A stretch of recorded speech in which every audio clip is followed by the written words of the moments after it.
একটি খামার ম্যানেজমেন্টের সবচেয়ে গুরুত্বপূর্ণ বিষয় হলো খামার পরিষ্কার রাখা। আপনার একটা জিনিস বলি, সেটা হচ্ছে আমরা অনেকে গরুকে পানি খাওয়াতে চাই না। পানি খাওয়ালে নাকি গরুর পেট বড় হয়, পানি খাওয়ালে নাকি গরুর বিভিন্ন সমস্যা হয়। না, আসলে ভাই একটা গরু পালন করেন তারা অবশ্যই আরেকটা জিনিস মাথায় রাখবেন, গরুর সঠিক বার বাড়তি এবং সঠিক প্রোডাকশন দুধ পেতে গেলে গরু নানা ধরনের রোগ বালাই হবে।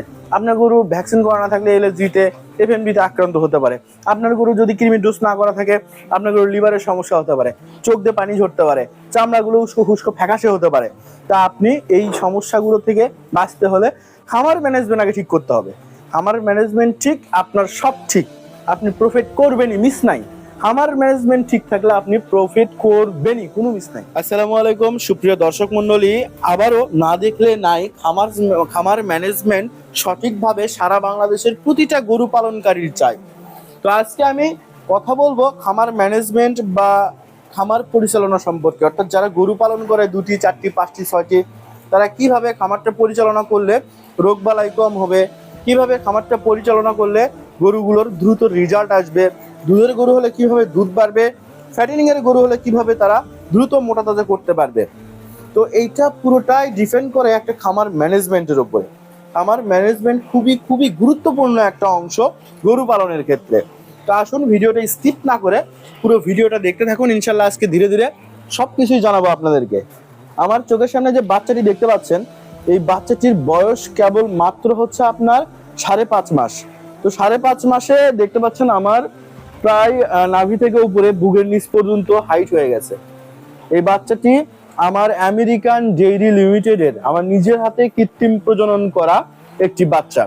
আপনারা অনেকেই জেনে থাকবেন আমার ভিডিও যারা দেখেন, আমি হচ্ছি বগুড়া জেলা নোংলা ইউনিয়ন বগুড়া সদরের আমেরিকান ডেইরি সরকারি ডিএলএস প্রাপ্ত একজন এআই কর্মী, অর্থাৎ কৃত্রিম প্রজননকারী। এডিএল এর যে কোনো সিমেন্ট বা আমেরিকান ডেইরির ভালো মানের যে কোনো সিমেন্ট পেতে আমার সাথে আপনারা যোগাযোগ করতে পারেন। তো আমি আজকে আমার খামারে কিছু কাজ রয়েছে, এই কাজগুলো করব এবং আপনাদেরকে বিস্তারিত সবকিছুই জানাবো। একটি খামার ম্যানেজমেন্টের সবচেয়ে গুরুত্বপূর্ণ বিষয় হলো খামার পরিষ্কার রাখা।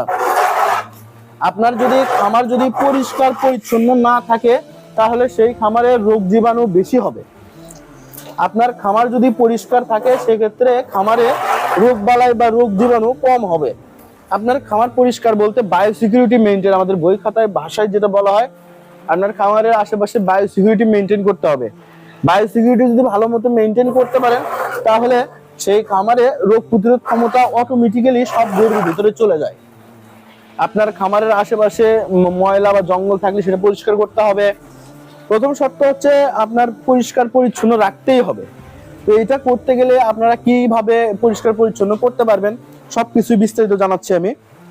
আপনারা প্রত্যেক সপ্তাহে অন্তপক্ষে 1 থেকে 2 দিন, আর যারা পারবেন প্রত্যেক দিন যে কোনো জীবাণুনাশক দিয়ে, ফার্ম 30 হোক বা আপনার টিমসন হোক, অথবা কিছু না পারলেও পটাশ আছে, পটাশের পানি দিয়ে হলেও আপনারা খামারটা প্রত্যেক দিন, না পারলেও সপ্তাহে 2 থেকে 3 দিন, তবে আমি বলবো যদি পারেন প্রত্যেক দিন ধুয়ে দিবেন।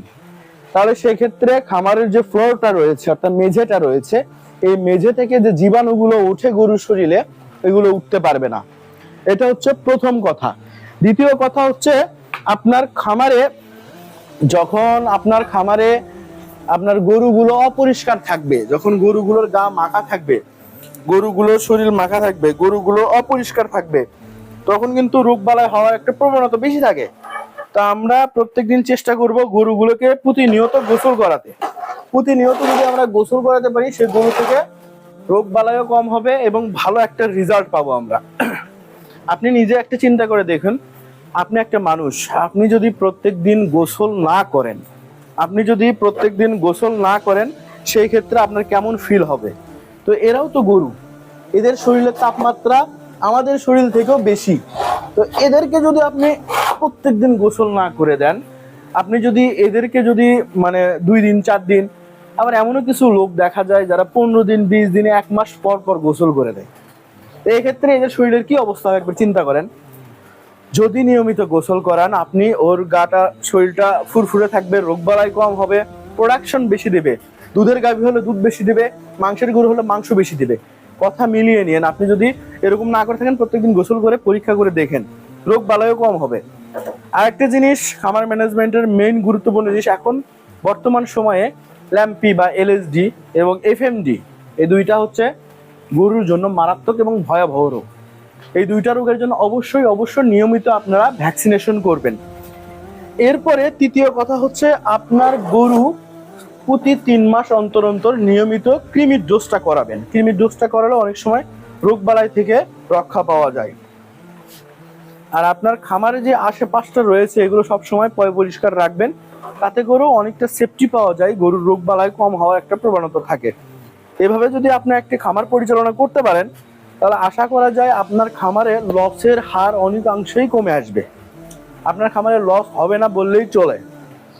আর আপনি যদি ওই হলো গরু বাজে রাখছেন, গরু ময়লা জায়গায় বাজে রাখছেন, গরুর শরীর ময়লা, আপনি গরু খাওয়াচ্ছেন ভালো, কোনো সমস্যা নাই, কৃমির ডোজ সঠিকভাবে করেন নাই, ভ্যাকসিনেশন করেন নাই, তাহলে তো আপনার গরুর সমস্যা হবেই। প্রোডাক্টিভিটি কমে যাবে, তার দুধ উৎপাদন ক্ষমতা কমে যাবে, মাংস উৎপাদন ক্ষমতা কমে যাবে, এই ধরনের বিভিন্ন ক্ষমতা কমে যাবে। আপনি লাস্টে হিসাব করে দেখবেন আমার গরু পালন করে কোনো লাভ হচ্ছে না, লস। আর অবশ্যই যারা গাভী পালন করেন তারা অবশ্যই চেষ্টা করবেন যে বর্তমানে বাজারে যে সিমেন্টগুলো পাওয়া যায় এর ভিতরে সবচেয়ে ভালো সিমেন্টগুলো আপনারা দেওয়ার চেষ্টা করবেন। আমার এটা আমেরিকান ডেইরির বাচ্চা, আর আমেরিকান ডেইরির সিমেন্ট লাগলে অবশ্যই বগুড়া জেলার ভিতর থেকে হলে আমার সাথে যোগাযোগ করতে পারেন।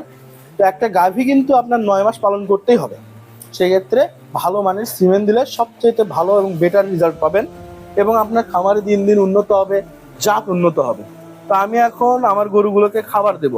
গরু পালন করেন তারা অবশ্যই আরেকটা জিনিস মাথায় রাখবেন, গরুর সঠিক বার বাড়তি এবং সঠিক প্রোডাকশন দুধ পেতে গেলে গরুকে ভালো মতো সুষম খাবার দিতে হবে। সুষম খাবারটা হচ্ছে কি, গরুর যে বডি ওয়েটটা রয়েছে এই বডি ওয়েটের 2%, অর্থাৎ গরুর যে ওজন রয়েছে এই ওজনের 2% খাবার তাকে প্রোভাইড করতে হবে। এবং আপনি যদি ফ্যাটেনিং করতে চান তাহলে সেক্ষেত্রে 2 থেকে 2.5% বা 3% পর্যন্ত আপনার খাবার দিতে পারেন, যদি পেটের সমস্যা না হয় সেক্ষেত্রে। আর যদি আপনার দুধের গরু থাকে, দুধের গরুর জন্য আপনারা যে খাবারটা দিবেন সেটা হচ্ছে বডি ওয়েটের 2% খাবার দিবেনই, এর পরবর্তীতে তার যে ল্যাকটেশন বা দুধটা হচ্ছে, যে পরিমাণে দুধ হচ্ছে দুধের 3 ভাগের 1 ভাগ বা দুধের অর্ধেক খাবার তাকে অতিরিক্ত দিতে হবে। মানে আপনার গরুর যদি দুধ হয় আপনার 10 লিটার, তাহলে তাকে 3 কেজি অতিরিক্ত খাবার দিতে হবে, দানাদার খাবার। সুষম খাবারের ভিতরে যে খাবারের প্রোটিন পার্সেন্ট 18 রয়েছে, অর্থাৎ গমের ভুসি, আপনার বুটের ভুসি, ছোলা, তারপরে হচ্ছে আপনার বিভিন্ন ডেইরি ফিড রয়েছে, আবার খৈল রয়েছে, এগুলো হচ্ছে খুবই গুরুত্বপূর্ণ একটা জিনিস গরুর ক্ষেত্রে। আপনি এগুলো হিসাব করে, একটা ম্যানেজমেন্টের হিসাব করে বডি ওয়েটে 2% খাবার দেবেন স্বাস্থ্যের জন্য, 2 থেকে 2.5%। আর যেগুলো দুধের গাভী রয়েছে, যেটা আমার এটা যেমন দুধের গাভী, এইটাকে আপনি খাবার দিবেন বডি ওয়েটে 2%, তার তো দিবেনই। 2% হিসেবে যদি তার যদি 2 কেজি খাবার পরে, তার পাশাপাশি তার দুধ যদি 10 কেজি হয়, আরো 3 কেজি, মানে টোটালি এই গাভীটিকে ধরেন 4 থেকে 5 কেজি খাবার দিলে প্রপারলি আপনি দুধও ভালো পাবেন, তার শরীরটাও সুস্থ থাকবে। আরেকটা জিনিস বলি, সেটা হচ্ছে আমরা অনেকে গরুকে পানি খাওয়াতে চাই না। পানি খাওয়ালে নাকি গরুর পেট বড় হয়, পানি খাওয়ালে নাকি গরুর বিভিন্ন সমস্যা হয়। না, আসলে ভাই একটা গরুকে পর্যাপ্ত পরিমাণে পানি দিতে হবে, সে যতটুকু পানি খেতে চায় ততটুকু পানি দিতে হবে, তাহলে আপনি মাংসের ক্ষেত্রেও ভালো রেজাল্ট পাবেন, প্রোডাকশন পাবেন, দুধের গরুর ক্ষেত্রেও ভালো একটা প্রোডাকশন পাবেন। পানির কোনো বিকল্প নাই, পানি আপনাকে পর্যাপ্ত পরিমাণে পানি সার্ভিস দিতে হবে গরুকে, প্রয়োজনে অল টাইম তার মুখের সামনে পানি রাখতে হবে। আর যদি পারেন কাঁচা ঘাস, ন্যাচারাল যে জিনিসটা রয়েছে কাঁচা ঘাস, এটা আপনি দিতে পারেন, অথবা না পারলে অল্প খড়ের পরিমাণটা সামান্য দেবেন, খড়ের পরিমাণ বেশি দেওয়ার কোনো প্রয়োজন নাই। একটা গরু দৈনিক আপনার 1.5 থেকে 2 কেজি খড় দিলেই যথেষ্ট, এবং আপনার যে দানাদার খাবারগুলো রয়েছে এগুলো দিবেন, এবং নিয়মিত কৃমির ডোজটা করবেন। টোটাল কথা হচ্ছে নিয়মিত ভ্যাকসিনেশন, নিয়মিত কৃমির ডোজ, আপনার পরিবেশ, খামারের পরিবেশ, বায়োসিকিউরিটি মেনটেন, জীবাণুমুক্ত, এগুলো যদি আপনি সবকিছু ম্যানেজমেন্ট ঠিকভাবে করতে পারেন, আপনি খামারে 100-র মধ্যে 100 ভাগ প্রফিট করবেনই, এতে কোনো সন্দেহ নেই। আর আপনি যদি নিয়ম ছাড়া অনিয়মিতভাবে চলেন, আপনার গরু নানা ধরনের রোগ বালাই হবে। আপনার গরু ভ্যাকসিন করা না থাকলে এলএসজিতে এফএমডিতে আক্রান্ত হতে পারে। আপনার গরু যদি কৃমি ডোজ না করা থাকে, আপনার গরুর লিভারের সমস্যা হতে পারে, চোখ দিয়ে পানি ঝরতে পারে, চামড়াগুলো উস্কো খুস্কো ফ্যাকাশে হতে পারে। তা আপনি এই সমস্যাগুলো থেকে বাঁচতে হলে খামার ম্যানেজমেন্ট আগে ঠিক করতে হবে। খামার ম্যানেজমেন্ট ঠিক, আপনার সব ঠিক, আপনি প্রফিট করবেনই, মিস নাই। খামার ম্যানেজমেন্ট ঠিক থাকলে আপনি প্রফিট করবেনই, কোনো মিস নাই। আমার ভিডিওটি কেমন লাগলো অবশ্যই কমেন্টে জানাবেন। যদি কোনো ভুল ত্রুটি হয়ে থাকে সেটাও কমেন্টে জানাতে পারেন, আমার সুন্দর দৃষ্টিতে দেখবেন যদি ভুল হয়ে থাকে। আর এর পরবর্তীতে আবারও নতুন কিছু আপডেট ভিডিও নিয়ে আসতেছি, অবশ্যই এর পরবর্তী ভিডিওতে দেখা হচ্ছে আবারও। সবাই ভালো থাকবেন, সুস্থ থাকবেন, আল্লাহ হাফেজ।